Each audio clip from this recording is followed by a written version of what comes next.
selamat pagi. Berjumpa kembali bersama Loselika dalam ibadah sekolah minggu GKT Trinity Palu. Nah, adik-adik, kita bersyukur hari ini dengan kesehatan yang baru, kita bisa mengikuti sekolah minggu. Nah, adik-adik, Lose mau ajak adik-adik semua untuk mengangkat satu pujian yang berjudul Selamat Pagi Bapa.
Bapa yang baik, kami mengucap syukur untuk hari ini, untuk penyertaan Tuhan sepanjang malam, sehingga pagi ini kami boleh bangun dengan tubuh yang sehat. Kami bersyukur buat kesempatan yang masih Tuhan berikan, untuk kami bisa mengikuti sekolah minggu. Tuhan berkatilah ibadah ini bisa berjalan dengan baik, dan kami juga bisa mengikutinya dengan baik. Terima kasih ya Bapa, di dalam nama Tuhan Yesus kami berdoa dan bersyukur. Haleluya, amin.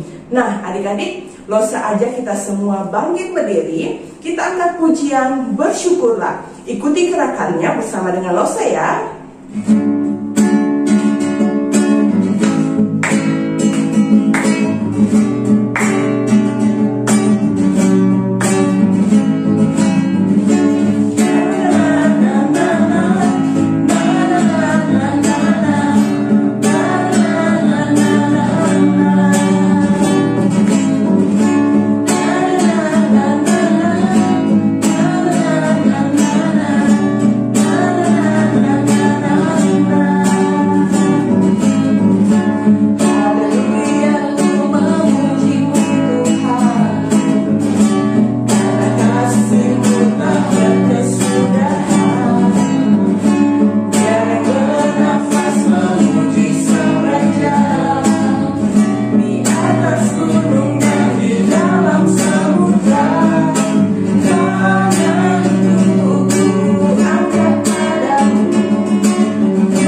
terkasih di dalam Tuhan, sudah saatnya kita akan mendengarkan firman Tuhan. Mari kita mau siapkan hati kita agar kita bisa mengikuti pemberitaan firman Tuhan ini dengan baik, kita bisa mendengarkan dengan sungguh-sungguh. Nah adik-adik, Losa ajak kita angkat satu pujian yang berjudul Woyo Xiangkao Sanjimu. Lagu ini dalam bahasa Mandarin dan lagu ini mungkin baru adik-adik dengar. Namun biarlah kita angkat pujian ini, adik-adik bisa menyanyi dengan pelan dan bisa mengikuti gerakannya bersama dengan Losa. Mari kita angkat pujian ini.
Shalom adik-adik, berjumpa lagi dengan Losa Ripka.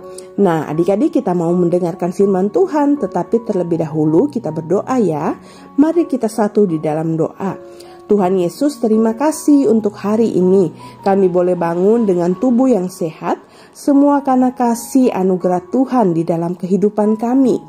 Tuhan, hari ini kami mau mendengarkan firman Tuhan. Berkatilah firman Tuhan yang akan kami dengar, biarlah kami bisa mendengarkan dengan baik, dan kami juga bisa melakukan firman Tuhan tersebut di dalam kehidupan kami setiap hari. Terima kasih ya Bapa, kami sambut firman-Mu. Di dalam nama Tuhan Yesus kami berdoa. Haleluya. Amin. Pada suatu hari adik-adik, ayah berjanji kepada Didi, nanti sore setelah ayah pulang kerja kita akan pergi ke toko sepatu. Ayah lihat sepatumu sudah rusak. Wah, Didi senang sekali adik-adik. Sudah lama ia ingin sepatu yang baru. Sore hari Didi mandi, memakai baju yang rapi, lalu duduk di halaman rumah. Sebentar-sebentar ia melihat ke ujung jalan, tetapi ayah belum juga datang. Kenapa ayah belum datang ya? Pikir Didi dengan gelisah. Lalu kakak menggoda Didi. Ayah pasti lupa dengan janjinya. Wah, tidak mungkin, kata Didi. "Lihat saja, sudah sore begini belum juga pulang," kata kakak lagi. "Sebentar lagi ayah pasti datang," kata Didi dengan yakin. Ia percaya kepada ayahnya. Dan tidak lama kemudian adik-adik, benar sekali, ayahnya pulang. Ia tidak lupa dengan janjinya. Didi senang sekali. Mereka pun segera berangkat ke toko sepatu dan membeli sepasang sepatu baru untuk Didi. Nah, adik-adik, kita sama dengan Didi. Kita senang menerima janji, apalagi kalau janji itu ditepati. Tuhan juga memberi janji kepada kita manusia. Apakah Tuhan selalu menepati janjinya? Ya, Dia selalu menepati janjinya. Tuhan tidak pernah lupa akan apa yang telah dijanjikan. Hari ini kita akan belajar dan kita akan mendengar cerita tentang seorang bapak yang menerima janji dari Tuhan. Mari adik-adik, kita ikuti cerita firman Tuhan hari ini. Di kota Haran adik-adik, tinggallah seorang bapak yang kaya.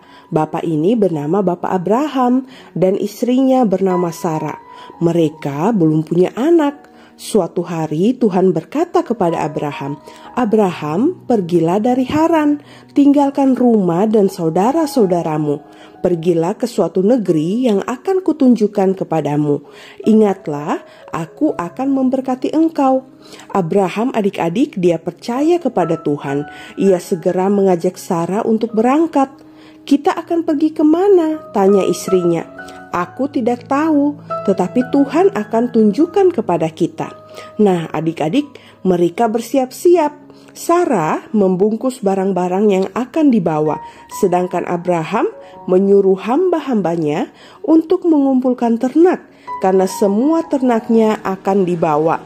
Setelah semuanya siap adik-adik, mereka pun pamit pada saudara dan kawan-kawan mereka. "Kemana kalian akan pergi?" tanya mereka. "Kami belum tahu. Tuhan akan menunjukkannya pada kami," jawab Abraham dan Sarah. Lalu mereka meninggalkan Haran. Abraham berjalan paling depan adik-adik, lalu Sarah bersama dayang-dayangnya dan akhirnya hamba-hamba dan ternak mereka.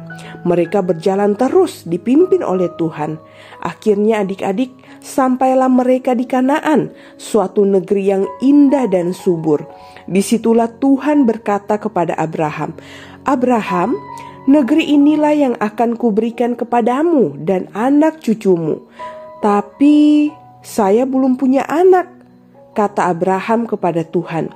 "Suatu hari nanti kamu akan punya anak laki-laki." Tuhan berjanji kepada Bapak Abraham adik-adik. Sekarang Abraham sangat bahagia. Dia berlutut dan dia berterima kasih kepada Tuhan. Nah adik-adik, Abraham segera memberitahu Sarah, "Tuhan berjanji memberikan negeri yang indah ini untuk kita. Dan dia berjanji bahwa suatu hari nanti kita akan mempunyai anak laki-laki." Wah, Sarah sangat bahagia adik-adik mendengar janji Tuhan. Mereka mendirikan kemahnya dan menetap di situ. Mereka menunggu anak laki-laki yang dijanjikan Tuhan. Tuhan memberkati Abraham adik-adik sesuai dengan janjinya, sehingga ternaknya semakin lama semakin banyak. Abraham semakin kaya, tetapi ada janji Tuhan yang belum ditepati. Apa itu? Ya benar, mereka belum punya anak. Sementara itu Abraham dan Sarah semakin tua. Apakah Tuhan lupa, pikir Abraham? Ia takut tidak mempunyai anak. Tuhan tahu ketakutan Abraham adik-adik. Karena itu Tuhan datang menghibur Abraham. Pada suatu malam ia berkata kepada Abraham, "Jangan takut Abraham, akulah pelindungmu. Aku akan memberkati engkau," kata Tuhan. "Tapi sampai sekarang aku belum punya anak. Bagaimana kalau aku mati? Buat siapa nanti negeri ini dan semua hartaku? Buat hamba-hambaku?" tanya Abraham kepada Tuhan. "Tidak Abraham, negeri ini dan semua milikmu akan kau berikan kepada anakmu sendiri." "Jadi aku akan mempunyai anak?" tanya Abraham. "Ya," jawab Tuhan, "sekarang keluarlah dari kemahmu." Abraham keluar dari kemahnya adik-adik. Ketika itu hari sudah larut malam. "Lihatlah bintang-bintang di langit," kata Tuhan. "Apakah kau dapat menghitungnya?" Abraham memandang ke langit adik-adik. Langit yang penuh dengan bintang-bintang. "Wah, bintang-bintang itu sangat banyak. Saya tidak dapat menghitungnya, Tuhan," kata Abraham. "Demikianlah banyaknya anak cucumu nanti," kata Tuhan. "Akan banyak seperti bintang." Seru Abraham. "Oh, terima kasih Tuhan, saya percaya," kata Abraham sambil sujud di hadapan Tuhan. Ia sangat bersyukur karena Tuhan berjanji akan memberikan anak cucu yang sangat banyak kepadanya. Sekarang adik-adik, Abraham tidak takut lagi. Ia percaya kepada Tuhan bahwa Tuhan akan menepati janjinya. Suatu hari nanti, ia akan mempunyai anak. Adik-adik yang terkasih di dalam Tuhan, dari pelajaran hari ini kita belajar. Kita juga bisa seperti Bapak Abraham yang percaya akan janji-janji Tuhan di dalam kehidupan kita. Nah adik-adik, apakah kamu percaya pada janji-janji Tuhan? Tapi Lause, janji Tuhan itu seperti apa? Nah coba Lause ingatkan kembali kepada adik-adik. Contohnya, kalau kamu takut, ingat Tuhan akan menjaga kamu dari segala kecelakaan. Inilah janji Tuhan, bahwa Tuhan tidak akan meninggalkan kamu. Kalau kamu kesepian dan sedih, ingat ada Bapa yang mengasihi kamu. Bapa akan ada di samping kamu dan menghibur kamu. Kalau kamu berbuat salah, ingat ada Tuhan Yesus berkuasa mengampuni dosa.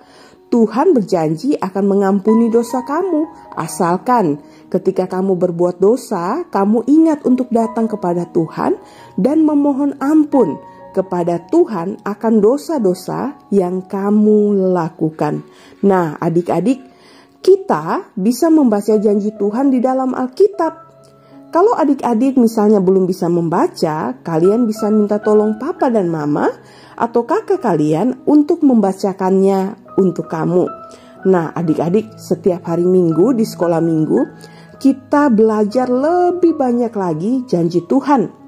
Ingat, papa mama, teman-teman, guru, ataupun adik kakak kalian mungkin bisa lupa kalau menjanjikan sesuatu kepada kamu. Tetapi dari pelajaran hari ini, kita belajar bahwa Tuhan selalu menepati janjinya. Puji Tuhan ya adik-adik, inilah yang menjadi sukacita kita karena kita memiliki Allah yang hidup, Allah yang selalu menepati janjinya dan tidak pernah mengecewakan kita. Amin ya adik-adik, biarlah firman Tuhan hari ini memberkati adik-adik semua. Nah, sebelum Lause pimpin di dalam doa, mari kita angkat ayat hafalan kita. Ayat hafalan kita hari ini terambil dari 2 Petrus 3 ayat yang ke-9. Tuhan tidak lalai menepati janjinya. Sekali lagi ya, 2 Petrus 3 ayat 9. Tuhan tidak lalai menepati janjinya. Amin ya adik-adik, mari kita berdoa. Tuhan, terima kasih untuk firman Tuhan hari ini. Kami belajar akan janji Tuhan kepada Bapak Abraham. Tuhan, melalui pelajaran hari ini kami juga mau belajar untuk percaya sepenuhnya kepada Tuhan, percaya sepenuhnya kepada janji-janji Tuhan di dalam kehidupan kami. Oleh sebab itu, biarlah kami di dalam kehidupan kami tidak perlu takut, kami tidak perlu khawatir, kami tidak perlu sedih, karena janji Tuhan bahwa Tuhan tidak pernah meninggalkan kami. Tuhan ada di samping kami, Tuhan mengasihi kami, dan Tuhan mau mengampuni dosa-dosa kami. Terima kasih ya Tuhan. Ampuni kami atas dosa-dosa kami, jikalau di dalam hidup kami mungkin pernah meragukan akan janji Tuhan di dalam hidup kami. Tetapi hari ini kami mau berkomitmen untuk percaya kepada Tuhan, untuk percaya kepada janji-janji Tuhan di dalam kehidupan kami. Terima kasih ya Bapa. Ini doa kami, di dalam nama Tuhan Yesus kami berdoa. Haleluya, amin. Nah adik-adik, firman Tuhan kita sampai di sini dan sekolah minggu kita juga sampai di sini. Tapi ingat, minggu depan kita bisa berjumpa lagi ya di dalam sekolah minggu. Oke adik-adik, sampai jumpa minggu depan ya. Tuhan Yesus memberkati.